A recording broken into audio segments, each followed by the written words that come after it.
மாணவர்கள் எவரும் போதைக்கு அடிமையாகாதீர்கள். அடிமையானவர்கள் மீண்டதாக சரித்திரமில்லை. எனவே உங்களையும் சமூகத்தையும் பாதுகாத்துக் கொள்ளுங்கள். உங்கள் நலன் கருதி கல்வி டிவி. வணக்கம் பிள்ளைகளே.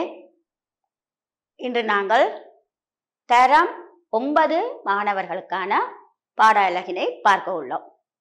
தரம் 9 மாணவர்களுக்கான ஜதீஸ்வரம், அதாவது ஜதீஸ்வரம் என்னும் உருப்படியை பற்றித்தான் இன்று நாங்கள் பார்க்க போகின்றோம். இந்த ஜதீஸ்வரம் என்ற உருப்படி உங்களுக்கு பிராக்டிகலாகவும் இருக்கின்றது, தியரியிலையும் உங்களுக்கு இந்த ஜதீஸ்வரம் என்ற உருப்படி வருகின்றது. இன்று நாங்கள் இந்த ஜதீஸ்வரம் என்ற உருப்படி எவ்வாறு அமைந்துள்ளது, அந்த உருப்படி எவ்வகையான பாடல்களுக்கு, எவ்வகையான நடன உருப்படிகள்லையோ நடனங்களுக்கு எவ்வாறான இடங்கள்ல இந்த உருப்படி பயன்படுத்தப்படுகின்றது என்பது பற்றித்தான் இன்று நாங்கள் பார்க்க போகின்றோம். அதாவது இந்த ஜதீஸ்வரம் என்று சொல்லும்போது எவ்வாறு அமைந்திருக்கும் என்று சொன்னால், ஜதீஸ்வரம் என்ற உருப்படி என்ன என்று சொன்னால், இந்த ஜதீஸ்வரம் ஸ்வர கோர்வைகளால ஒரு ஆக்கப்பட்ட உருப்படிதான் இந்த ஜதீஸ்வரம். அதாவது அந்த ஜதீஸ்வரம் பிலகரி ராகத்துல அமைந்த ஜதீஸ்வரம் தான் உங்களுக்கு பாட திட்டத்துல இருக்கின்றது. ஆகவே அந்த ஜதீஸ்வரம் என்றால் என்ன என்பதை உங்களுக்கு சில வரிகளை நான் பாடி காட்டிவிட்டு அந்த ஜதீஸ்வரம் எவ்வாறு அமைந்துள்ளது என்பதை நாங்கள் பார்ப்போம். ஏனென்றால் ஜதீஸ்வரம் என்றால் என்ன உருப்படி, அது எவ்வாறு அமைந்திருக்கின்றது என்பது அப்போதுதான் உங்களுக்கு விளங்கும். அதாவது இது பிலகரி ராகத்துல அமைந்த ஒரு ஜதீஸ்வரம். அதாவது சரிகப தசா, ஆரோகணம் சரிகப தசா, அவரோகணம் சாணிதப்ப மகரிசா என்று அமைந்துள்ளது. அதுல ஓரிரு வரிகளை நான் இப்போது பாடி காடுகின்றேன். இந்த ஜதீஸ்வரம் இவ்வாறு தான் இருக்கும். ஆதி தாளத்துல அமைந்துள்ளது. சரே க ப த சா நி த ப த ப ம க ரே ச ரே சா நி த சா சா ரே க ப ம க ப த ரே சா நி த ப ம க ரே சா ரே க ப த சா நி த ப த ப ம க ரே ச ரே சா நி த சா சா ரே க க க ரே க ப ப ப ப ப த ப சா ச சா சா க ரே சா நி த ப த ப ம க க ரே க ப ம க ரே ச ரே க சா ரே க ப த சா நி த ப த ப ம க ரே ச ரே சா நி த சா ப ப ப ரே ரே ரே க ப ம க க க ப ம க ம க ரே ச ரே க ரே ச சா ரே சா நி த சா ம க ரே க ப த ப த ரே சா ரே சா நி த ப ம க ரே சா ரே க ப த சா நி த ப த ப ம க ரே ச ரே சா நி த சா. இது ஒரு பிலகரி ராகத்துல அமைந்த ஜதீஸ்வரம். இவ்வாறுதான் இந்த ஜதீஸ்வரம் அமைந்திருக்கும். இந்த ஜதீஸ்வரம் என்ற பெயர் வர காரணம், அதாவது ஜதி கோர்வைகளால அமைக்கப்பட்ட ஒரு ஸ்வர கோர்வையை அமைந்துதான் இந்த ஜதீஸ்வரம் காணப்படுகிறது. ஆகவேதான் ஜதி கோர்வைகளாக கொண்ட ஒரு ஸ்வர ரூபமாக அமைக்கப்பட்ட உருப்படிதான் இந்த ஜதீஸ்வரம். இந்த ஜதீஸ்வரம் நாட்டிய நிகழ்ச்சிகள்ல இடம்பெறுகின்றது. அதாவது நாட்டிய நிகழ்ச்சிகள்ல இரண்டாவதாக இந்த ஜதீஸ்வரம் என்ற உருப்படி காணப்படுகின்றது. அதாவது ஸ்வர ரூபமாக அமைக்கப்பட்ட ஒரு உருப்படியாக இந்த ஜதீஸ்வரம் காணப்படுகின்றது. அடுத்ததாக பார்த்தோம் என்று சொன்னால் இந்த ஜதீஸ்வரத்துல வந்து பல்லவி அனுபல்லவி சரணம். அதாவது உங்களுக்கு தெரியும், வினாக்கள் வரும்போது தாளத்தில் வரும் அங்கங்கள் அநேகமானவர்கள் இதை மாறி போடுவதுண்டு. தாளத்தில் வரும் அங்கங்கள் என்று சொல்லும் போது லகு திருத கருதுதான். பாட்டில் வரும் அங்கங்கள் என்று சொல்லும் போது பல்லவி அனுபல்லவி சரணம். அப்ப இந்த ஜதீஸ்வரத்துல வார அங்கங்கள் வந்து பாட்டில் வரும் அங்கங்கள் என்று குறிப்பிடப்படுகின்றது. ஆகவே இந்த ஜதீஸ்வரம் என்னும் உருப்படியில காணப்படும் அங்கம் வந்து பல்லவி அனுபல்லவி சரணம். அநேகமாக சில ஜதீஸ்வரங்கள்ல இந்த அனுபல்லவி என்பது இல்லாமல் காணப்படும். அதாவது தாதுக்களை கொண்டு அமைந்த உருப்படி. தாது என்று சொல்லும் போது ஸ்வரத்தை குறிப்பிடப்படும். அதாவது மாது என்று சொல்லும் போது சாகித்யத்தை குறிப்பிடப்படுகின்றது. அதே போல் தாது என்று சொல்லும் போது ஸ்வரத்தை குறிப்பிடப்படும். நீங்கள் முந்தைய வகுப்புகள்ல படித்திருப்பீர்கள். தாது என்று சொன்னால் ஸ்வரம், மாது என்று சொன்னால் சாகித்யம். அப்ப இந்த ஜதீஸ்வரம் வந்து தாதுக்களால தான், தாதுவை கொண்டு அமைக்கப்பட்டிருக்கும். அதாவது ஸ்வரத்தை கொண்டு அமைக்கப்பட்ட உருப்படிதான் இந்த ஜதீஸ்வரம். அதாவது ஸ்வரஜதியின் அமைப்பினை கொண்டிருக்கும். அதாவது இதனுடைய ஸ்வர அமைப்புகள், ஸ்வர தாதுவின் அமைப்பு வந்து ஸ்வரஜதியின் அமைப்பை ஒத்திருக்கும். தாதுவின் அமைப்பு என்று சொல்லும் போது ஸ்வரத்தின் அமைப்பு, அந்த தாதுவின் அமைப்பு வந்து ஸ்வரஜதியை ஒத்திருக்கும். அதாவது ஜதி கோர்வைகளை கொண்ட ஒரு ஸ்வர ரூபமான உருப்படிதான் இந்த ஜதீஸ்வரம். ஆகவேதான் இதை ஜதீஸ்வரம் என்று சொல்லப்படுகின்றது. இது வந்து நாட்டிய நிகழ்ச்சிகள்ல 2வது இடத்துல ஒரு நாட்டிய நிகழ்ச்சி நடைபெறும் போது 2வதாக இந்த ஜதீஸ்வரம் இடம்பெறுகின்றது. 2வது உருப்படியாக இந்த ஜதீஸ்வரம் இடம்பெறுகின்றது. அடுத்ததாக இது தாதுவின் அமைப்பில், அதாவது ஸ்வரத்தின் அமைப்புல இது ஸ்வரஜதியை ஒத்திருக்கின்றது. அதாவது இந்த ஜதீஸ்வரம். அடுத்ததாக இந்த ஜதீஸ்வரத்துல காணப்படும் அங்கங்கள்லாம் பல்லவி அனுபல்லவி சரணம். சில ஜதீஸ்வரங்கள்ல அனுபல்லவி இல்லாமலும் காணப்படுகின்றது.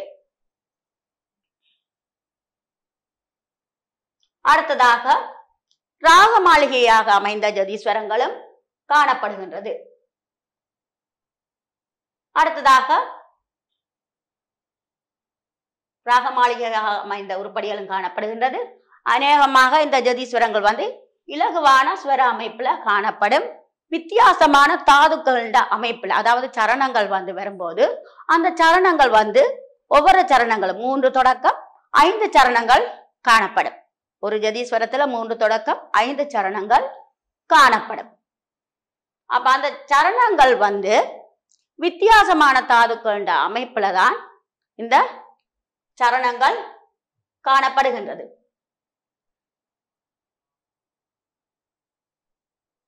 அடுத்ததாக ஜதீஸ்வரம் அப்பியாசகான உருப்படிகளையும் இது ஒன்றாக காணப்படுகின்றது. என்னன்னு சொன்னா ஸ்வரரூபமாக அமைந்த உருப்படி. மாணவர்கள் பயிற்சிக்காக இந்த ஜதீஸ்வரத்தை பாடி பயிற்சி செய்யலாம். அப்பொழுது அவர்களுக்கு மனோதர்ம பயிற்சியும் கிடைக்கக்கூடியதாக இருக்கும்.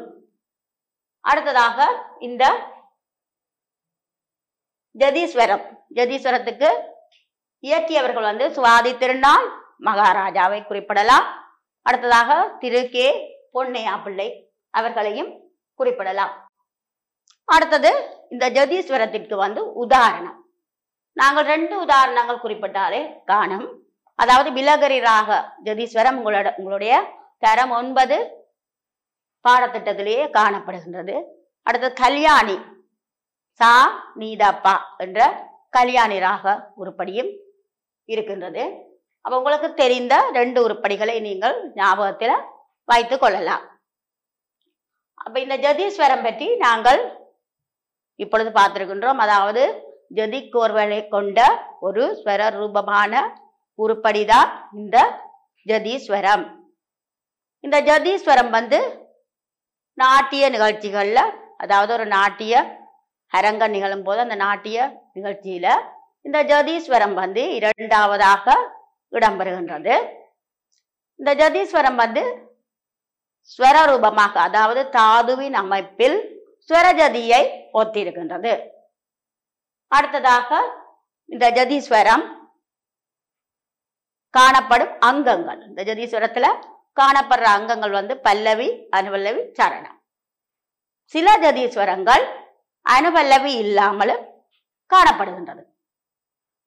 அடுத்ததாக ராக மாளிகையாக அமைந்த ஜதீஸ்வரங்கள், அதாவது ராகங்கள் கலந்து வரும், ஒரே ராகத்துல இல்லாமல் வேறு வேறு ராகங்கள் கலந்து வரக்கூடிய உருப்படி, அதனைத்தான் நாங்கள் ராக மாளிகை என்று கூறுகிறோம். ராக மாளிகையாக அமைந்த ஜதீஸ்வரங்களும் காணப்படுகின்றது.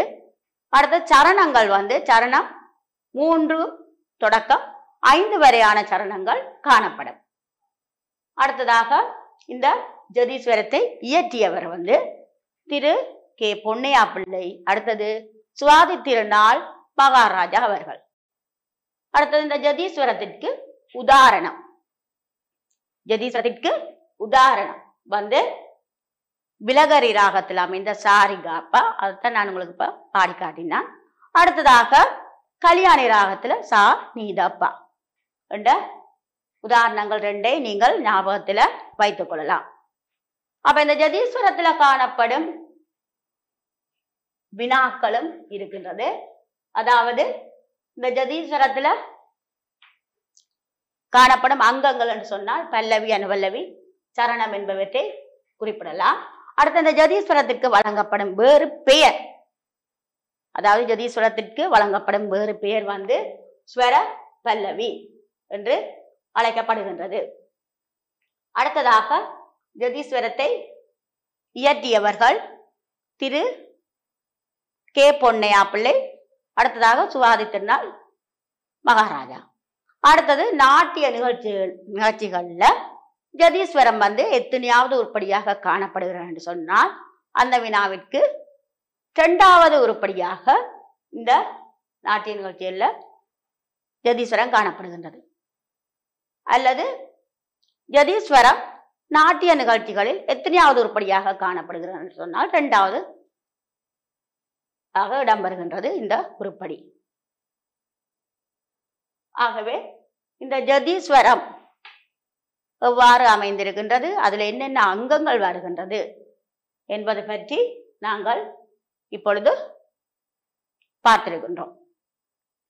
அடுத்ததாக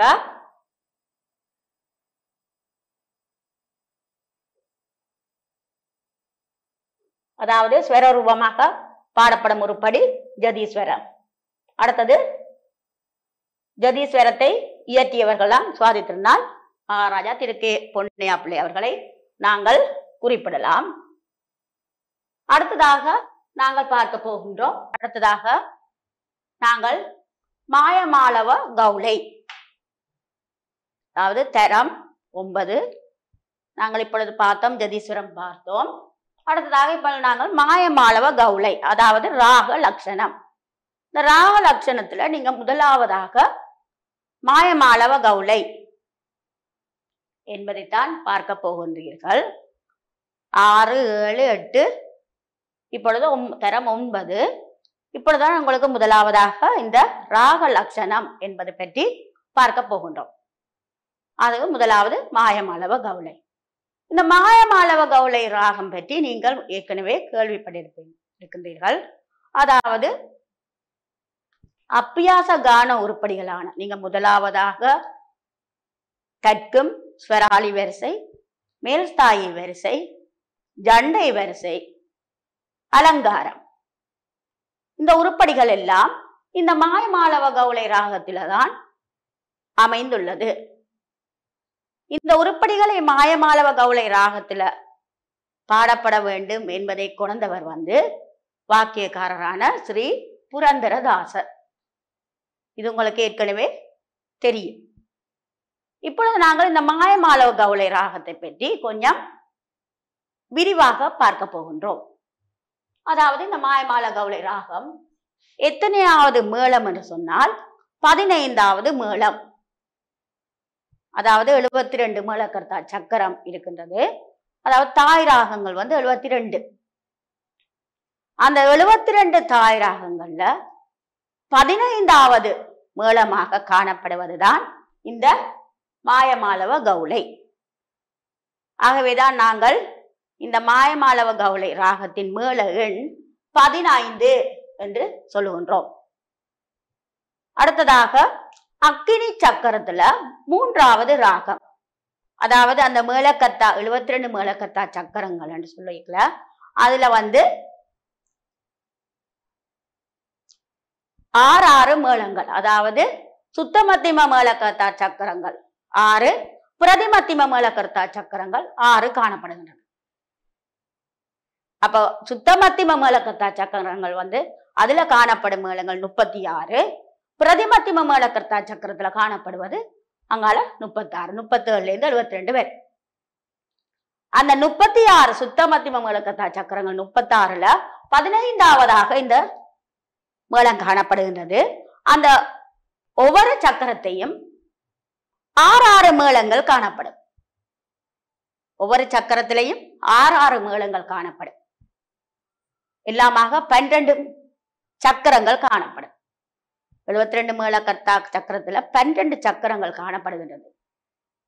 அந்த 12 சக்கரங்களுக்கும் ஒவ்வொரு பெயர்கள் காணப்படுகின்றது.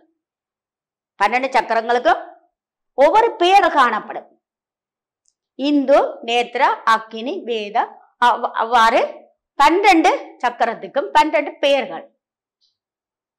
அப்ப ஒவ்வொரு சக்கரத்திலையும் 6 மேளங்கள் காணப்படுகின்றது. 12 சக்கரங்கள்,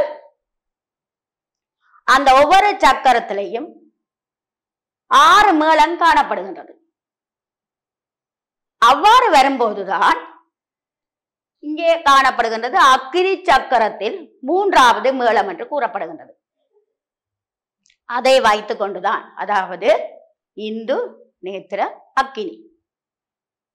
அப்ப அந்த 12 சக்கரத்திலையும் இந்து, நேத்திர, அக்கினி என்று சொல்லிக்க 3வது சக்கரம். 3வது சக்கரத்துல 3வது மேளமாக இது காணப்படுகின்றது. இந்து, நேத்திர, அக்கினி. அதைத்தான் நாங்கள் அக்கினி சக்கரத்தில் 3வது மேளமாக காணப்படுகின்றது என்று இங்கே குறிப்பிடப்படுகின்றோம். நாங்கள் பாடமாக்கி வைப்பதை விட ஓரளவு விளங்கி நாங்கள் அதை கற்போமானால் எங்களுக்கு பாடமாக்க தேவையில்லை. அதைத்தான் நான் சொன்னேன். 6 மாதம் 12 போனா 2 சக்கரம் போய்விட்டது. 13, 14, 15 3வது மேளம். 12 சக்கரங்கள், 72 மேளங்கள். அப்ப 3வது சக்கரம் தான் இந்த அக்கினி சக்கரம். ஒரு சக்கரத்துல 6 மேளம். அப்ப 2வது சக்கரத்துல 6 மாதம் 12, 3வது சக்கரம் 13, 14, 15. அப்ப 3வது சக்கரத்துல 3வது மேளமாக இந்த மாயமால கௌளை காணப்படுகின்றது. இந்து, நேத்திர, அக்கினி 3வது சக்கரம். அதைத்தான் நாங்கள் இங்கு குறிப்பிடுகின்றோம். 3வது சக்கரமாகிய அக்கினி சக்கரத்துல 3வது மேளமாக இந்த மேளம் காணப்படுகின்றது. அடுத்ததாக இத ஆரோகண அவரோகணம். சரிகம பதனிசா, சாணிதப்ப மகரிசா. அதாவது இந்த 72 மேளங்களும் தான் ஜனகராகம். ஏன் நான் இதை உங்களுக்கு விளக்கமாக கூறுகின்றேன் என்று சொன்னால், ஒரு ஜனகராகம் ஆக இருந்தால் அது ஒரு தாய் ராகம். அந்த தாய் ராகத்திற்கு ஆரோண அவரோகணம். இந்த 72 தாய் ராகங்களுக்குமே ஆரோண அவரோகணம் சரிகம பதனிசா, சாணிதப்ப மகரிசா. ஆகவே ஒரு தாய் ராகமாக இருந்தால் நீங்கள் யோசிக்க தேவையில்லை. அதனுடைய ஆரோண அவரோகணம் இது ஒரு தாய் ராகம் என்று நீங்கள் குறிப்பிட்டால் உங்களுக்கு தெரியும். அதனுடைய ஆரோண அவரோகணம் நீங்கள் பாடமாக்கவும் தேவையில்லை. சரிகம பதனிசா, அவரோகணம், சாணிதப்ப மகரிசா. அப்ப அந்த 72ல ஒன்றுதான் இந்த மாயமால கௌளை. இது ஒரு தாய் ராகம். மாயமால கவுளை ஒரு தாய் ராகம். இதனுடைய மேள எண் 15. அடுத்ததாக இதனுடைய ஆரோணோரணம். இது ஒரு தாய் ராகம் என்பதால் சரிகம பதனிசா சாணிதப்ப மகரிசா. எந்த ஒரு தாய் ராகத்துக்கும் ஆரோணம் சரிகம பதனிசா சாணிதப்ப மகரிசா. அடுத்ததாக குறிப்பிட போகின்றீர்கள் இந்த ராகம் எடுத்துக்கொள்ளும் சரஸ்தானம். இந்த ராகம் எடுத்துக்கொள்ளும் சரஸ்தானத்தை அடுத்ததாக பார்க்க போகின்றோம். சரிகம பதனிசா. முதலாவது சஜ்ஜம், அடுத்தது ரிஷபம். ரிஷபம் உங்களுக்கு தெரியும், நீங்க 12 சுரஸ்தானம் படிச்ச நீங்கள். அதுல சுத்த ரிஷபம், சதுஸ்ருதி ரிஷபம் என்று வருகின்றது. அப்ப இந்த மாயமால கவுளை ராகம் எடுத்துக்கொள்ளும் சுரஸ்தானம் அது சுத்த ரிஷபம். அடுத்தது அந்தர காந்தாரம், சுத்த மத்திமம், பஞ்சமம், சுத்த தைவதம், காகளி நிஷாதம்.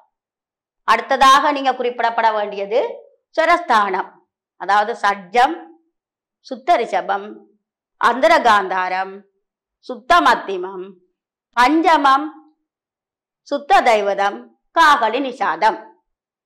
அடுத்ததாக நீங்கள் குறிப்பிட வேண்டியது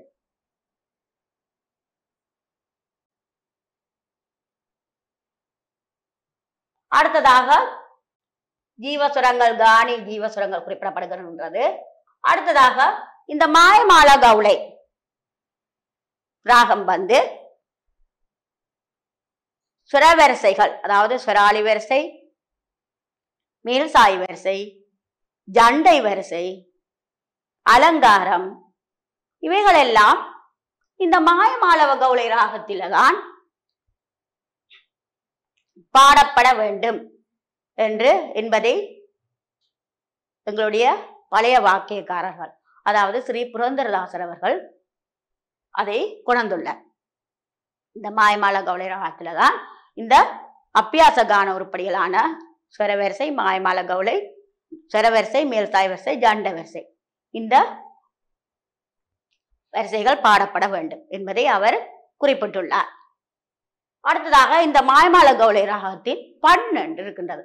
அதாவது ஒவ்வொரு ராகத்திற்கு பண் என்று காணப்படுகிறது. அதாவது தேவாரங்களுக்கு நீங்கள் பார்த்திருப்பீர்கள், அதுல பண் என்று குறிப்பிடப்பட்டிருக்கு. பண், பன்னிசை என்றெல்லாம் இருக்கின்றது, பண் என்று கூறப்பட்டிருக்கு.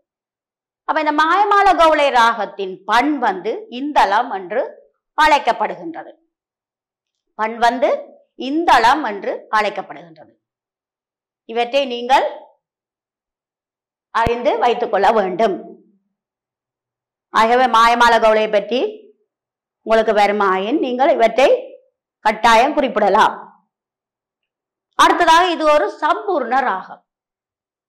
சம்பூர்ண ராகம் என்று சொன்னால் ஜனக ராகமாக அது இருக்குமாக இருந்தால் அந்த அனைத்து ராகங்களையும் நாங்கள் சம்பூர்ண ராகம் என்று குறிப்பிடலாம். சம்பூர்ண ராகம் என சரிகம பதனிசா சாணிதப்ப மகரிசா முழுமையான எல்லா சுரங்களும் வந்திருக்கின்றபடியால் எல்லா ஜனக ராகங்களுமே நாங்கள் இது ஒரு சம்பூர்ண ராகம் என்று குறிப்பிடலாம். அடுத்தது வந்து ஒவ்வொரு ராகங்களுக்கும் ஒவ்வொரு காலம் இருக்கின்றது. இப்ப சாயங்காலத்துல பாடுறது, அதிகாலையில பாடுறது. பூபால ராகம் வந்து அதிகாலையில பாடப்படும் ராகம் தான் பூபால ராகம். திருப்பள்ளி எழுச்சி கோயில்கள்ல அதிகாலையில பாடப்படுவது திருப்பள்ளி எழுச்சி. அந்த திருப்பள்ளி எழுச்சி வந்து பூபால ராகத்துல அமைந்துள்ளது, அதாவது அதிகாலையில் பாடப்படும் ராகம். இந்த மாயமாலவ கவுளை ராகம் எப்பொழுதும் பாடலாம். மாயமால கவுளை ராகம் எப்பொழுதும் பாடலாம். அடுத்ததாக கிந்துஸ்தானி இசை என்று கூறப்படுகின்றது. ஒவ்வொரு ராகத்துக்கும் கிந்துஸ்தானி இசையில ஒவ்வொரு பெயர் வழங்கப்படுகின்றது. இவற்றை நீங்கள் அறிந்து வைத்துக் கொள்ள வேண்டும். பண் வந்து இந்தளம். அதே மாதிரி கிந்துஸ்தானி இசையில இந்த ராகத்தை நாங்கள் பைரவ தாட் என்று அழைக்கின்றோம். கிந்துஸ்தானி இசையில இந்த ராகத்தை நாங்கள் பைரவ தாட் என்று அழைக்கின்றோம்.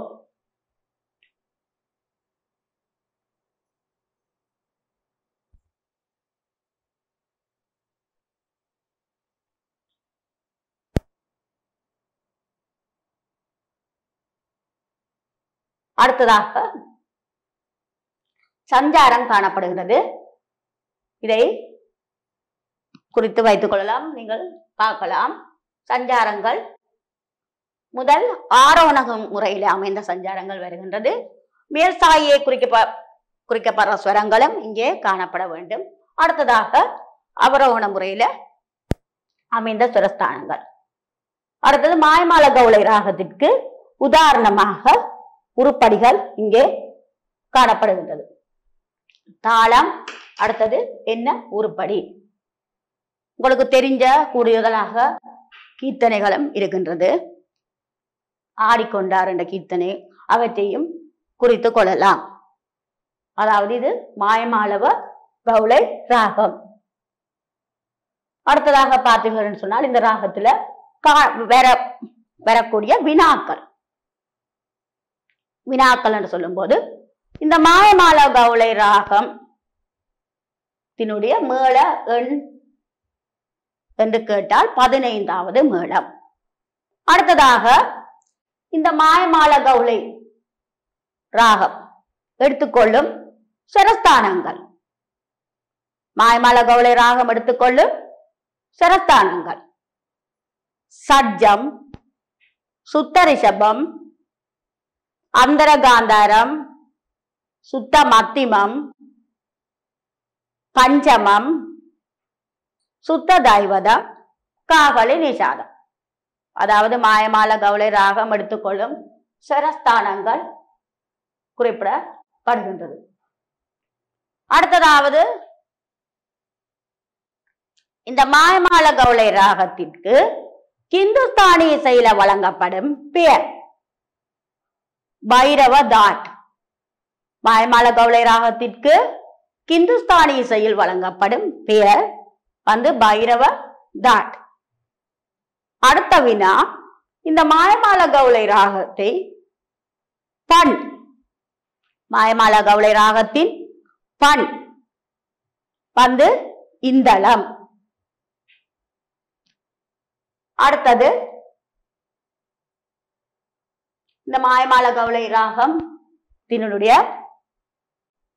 உதாரணமாக அப்பியாச கான உருப்படிகளை குறிப்பிட சொன்னால் அதற்கு நீங்கள் இது மேலதிகமான வினாக்களாக நான் குறிப்பிடுகின்றேன்.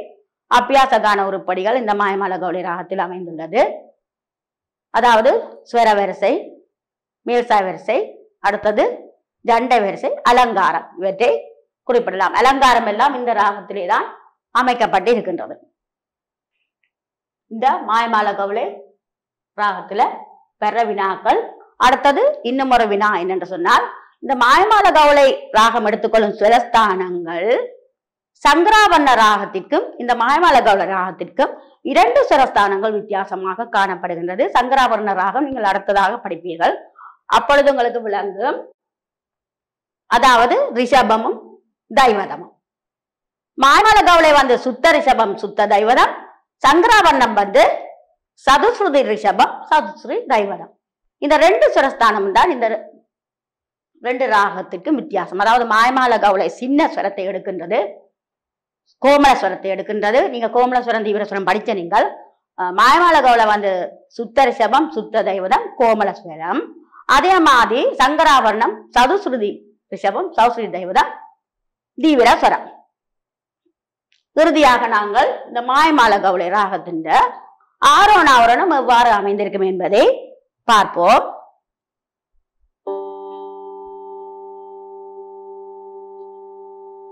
கவனியுங்கள்.